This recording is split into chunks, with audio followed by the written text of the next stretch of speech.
My name is Javed Iqbal. I am a big criminal. I have killed more than 100 children after sexual violence. I used to put these dead children in a drum of acid and decompose their bones in 5 to 10 minutes. Because of these crimes, my conscience is starting to bother me. I want to confess all my sins so that I can be punished.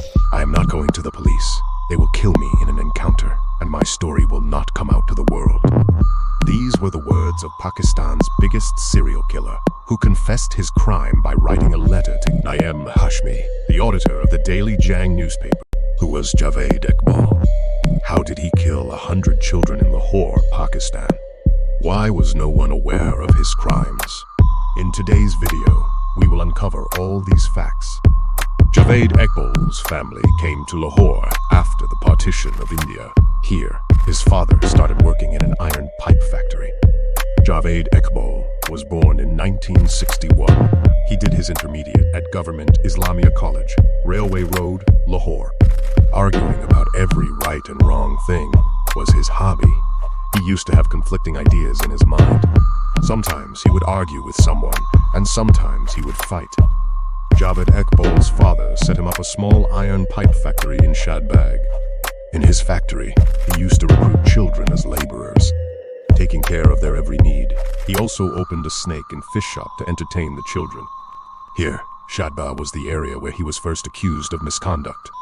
A case was registered against him in 1990, but he escaped. After that, he lived in different areas of Lahore.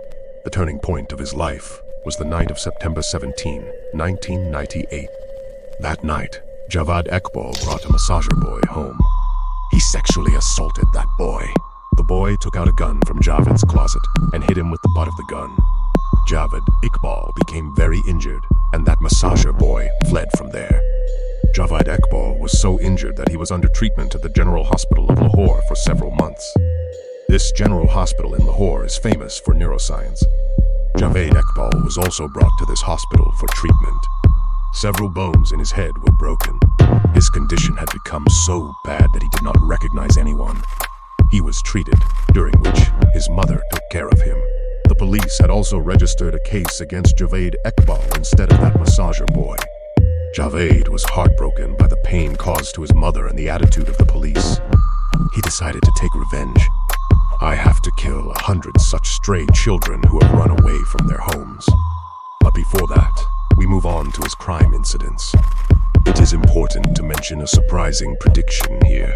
Javed Iqbal's brother, Zia-ul-Haq, told the BBC about this. Zia-ul-Haq told this prediction while sitting in the same shop in which Javed Iqbal kept snakes and fishes to trap children. According to Zia-ul-Haq, in their family, an elder saw Javed and said, "Javed, you will earn a great name one day, whether it is a good name or a bad name." According to his brother, Javed has always wanted to have a name in the world since his childhood, and he made his name by killing 100 children.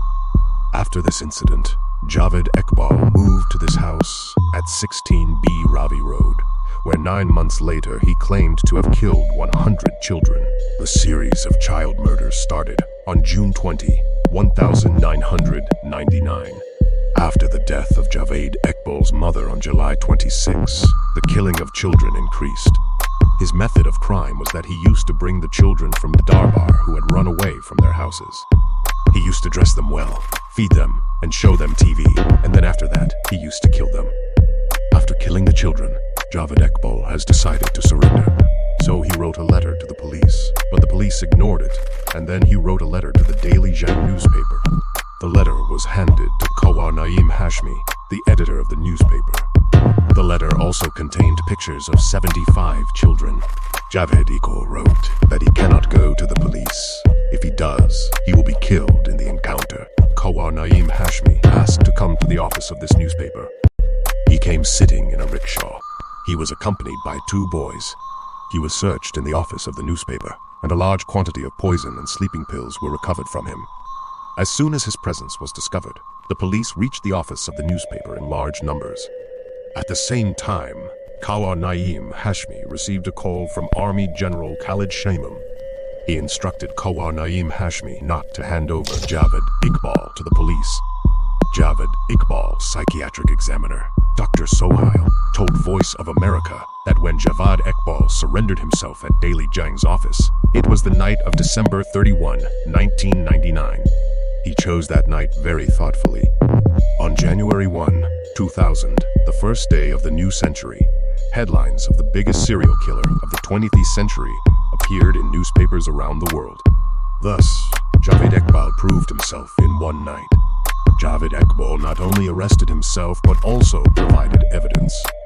According to journalist Jamil Jishti, who was the first to visit his home, when he went to Javed Iqbal's house, there were bones of children in drums. In one place were the shoes of hundreds of children, and in another place were the clothes of these children. 2 jugs filled with human hair and a 16-inch long iron chain were found in the first room of his house.